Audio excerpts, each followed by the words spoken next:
అవినాష్ నన్ను drama action ఆడిస్తున్నాడంట. Avinash నేను అబద్ధం మానేట్టు ఎవడన్నా ప్రూవ్ చూపిండి, నేను తలకాయ ఉంచుకుంటా. లేదా అందరూ తలకాయ ఉంచుకుంటారా? ఇప్పుడు చూపించలేకపోతే కనుక నేను సార్ చనిపోయిన రోజు రిసీవ్ చేసుకునేటప్పుడు ఏడ్చుకుంటా లోపలికి పిలిచిపోయింది తప్ప ఈ పొద్దుటి వరకు నేను అబద్ధం మాట అన్నట్టు ఎవడే ప్రూఫ్ చూపించండి. ఈ పిల్ల షర్ట్ల పేపర్లు ఇష్టం వచ్చినట్టు రాయడానికి ప్రూఫ్ చూసి మాట్లాడితే రాయలేదని రాశానక.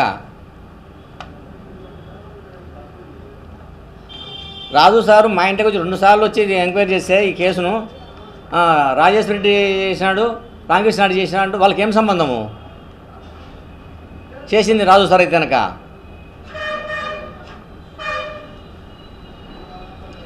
మేము ఈ ప్రైవేట్ కంప్లైంట్ వేసినా చెప్పేసి హైకోర్టుకు పోతుంది సుంత క్వాష్ చేయాలని.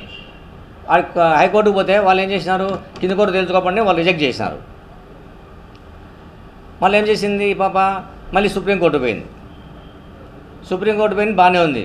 సుప్రీంకోర్టు మీద ఆడ ఉన్నట్టే మళ్ళీ ఇప్పుడు ప్రభుత్వం ఉంది కదా అని చెప్పేసి చంద్రబాబు నాయుడుతోనూ హోమ్ మినిస్టర్తోనూ మాట్లాడుకొని చూడు, హోమ్ మినిస్టర్తో మాట్లాడుతున్న ఫోటో ఇది.